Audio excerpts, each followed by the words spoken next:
જ્યાં ત્યાં માત્ર કોળી સમાજનો ઉપયોગ થાય. રાજુ કરપડા બધા ઓળખો છો ને, તેને ઓળખતા શું થયું? કોળી સમાજનો ઉપયોગ થયો કે ના થયો? હળદરની અંદર સૌથી વધારે વસ્તી કોની?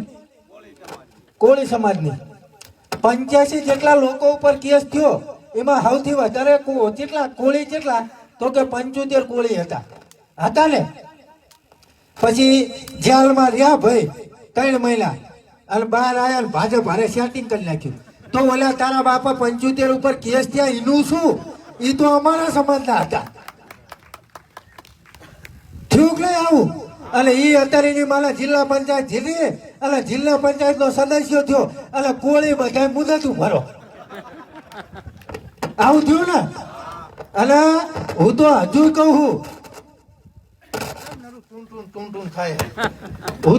કહું કે આગામી સમયની અંદર આ રાજુ કરપડાની રણનીતિ શું ખબર હે? એને ઓલું ખેડૂતનું કર્યું ને, ત્યારે એક મેં વિડીયો જોયો હતો ચિરાગભાઈ, હું જાહેરમાં કરીશ. ત્યારે મેં વિડીયો જોયો હતો. ત્યારે રાજુ કરપ તમે ઘરે જઈને આમ ચોટીલા બાજુ આપણા કોઈ સગા સંબંધી હોય ને એને અત્યારે એને સમજાવજો હો. ચાહે ભાજપમાં હોય, કોંગ્રેસમાં હોય કે આમ આદમી પાર્ટીમાં હોય, મત તો માત્ર કોળી કોળી કોળી લે. બરોબર ને? જે લોહી નો નહીં એ કોઈ નો નહીં. અત્યારે શામજીભાઈ હે ભલે ભાજપના હે, પણ તમે એની કાહે જઈને ઓફિસમાં એ હોય કે ના હોય, ખુલ્લે આમ ઓફિસમાં જઈ અને પગ માથે પગ મેલી અને સડાઈને બેહ્યો અને જે અહીંયા ઓલો હોય ને બીજો એને તમે કહો લે ચા લેતો હોય પાણી લાય. જો અહીંયા કણે બીજા સમાજનો ધારાસભ્ય હોય તો તમે એની માનો ઓફિસમાં જઈ શકો ખરા? પણ અત્યારે રાજુ કરપડા તૈયારી 2027 ની કરે.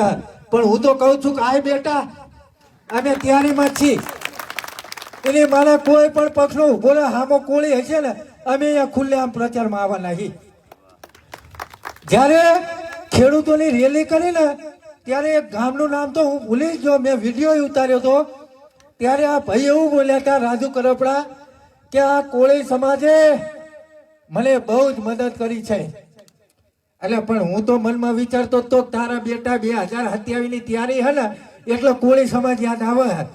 તાણે એવું કીધું કે આ કોળી સમાજે પોતાનાને હળગા કરી અને પારકાના હાથવ્યા. એટલે એ ભાઈ પારકો હતો 2022 માં જાણે ચૂંટણી લડ્યો તાણે તો કોળી સમાજના પોતાના એટલે કે 2 ઉમેદવાર લડતા હતા. ચોટીલા વિધાનસભા લડતા હતા ને, શામજીભાઈ અને ઋતિકભાઈ મકવાણા. એમાં શામજીભાઈ મારા રામ સાથ આલ્યો, જીતી ગયા.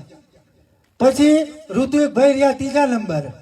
એટલે આ કડપડાના અત્યારે હિંમત છે કે 2027 માં હું ટિકિટ લઈને આવું અને કોળી સમાજના આમ અત્યારે કોળી સમાજની વાય કરું ચિરાગભાઈ અને 2027 માં એની માને હું બાજી મારી લઉં અને ધારાસભ્ય બની જાઉં. કોળી જે થવું હોય થાય. જેમ હળદરની ઘટના બની એવી ને એવી આ બનાવશે.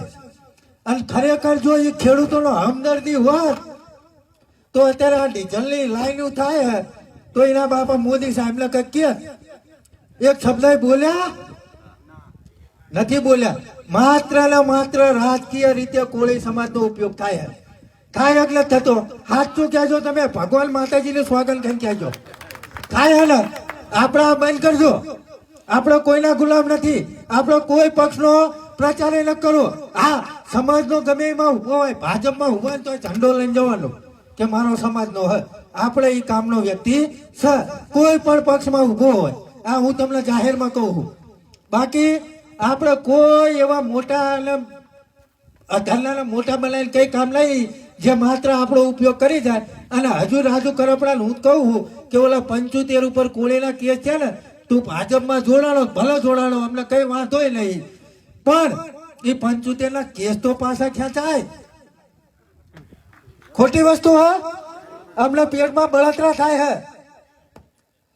ખરેખર જો પટેલોના કેસો પાછા ખેંચાય, ક્ષત્રિયોના પાછા ખેંચાય તો એટલે આપણે પાકિસ્તાનમાં આવ્યા. મારું હારું આપણે મારા જ નહીં. આપણે કે પાકિસ્તાનમાં તો આયા નહીં, એટલે અમારા ગુણ ખ્યાત છે, એટલે અમે તમને મત આલવી ના હાલતા આપણા આલવી ને. ગુજરાત ની અંદર સૌથી વધારે વસ્તી કોળી ઠાકોર ની હે, અને કોળી ઠાકોર થી ધારે ને એને હાથીની અંબાડી ઉપર બિહારી શકે ને, અને એ જ સમાજ જો ધારે ને તો ટકો કરી અને ગધાડા ઉપર બિહારી શકે, બિહારે ને. પણ આ મારા બેટાને એમ હે કે કોળી સમાજ નાડે નાડે નોખા હે, હા ઢેલ લેડા ઘોડે સાચું હે ને, કે એકલા આમનું કયો એકલા હાથમાં ચાલી પાડો. આ ડીડી વાટિયા સાહેબ આગેવાન હે કે ડીડી વાટિયા સાહેબ ને ચાલી પાડો કે ડીડી વાટિયા આલે તને 50 લાખ આલ્યા, તું તારા સમાજ બધાને કહે છે કાલે મત હાલે.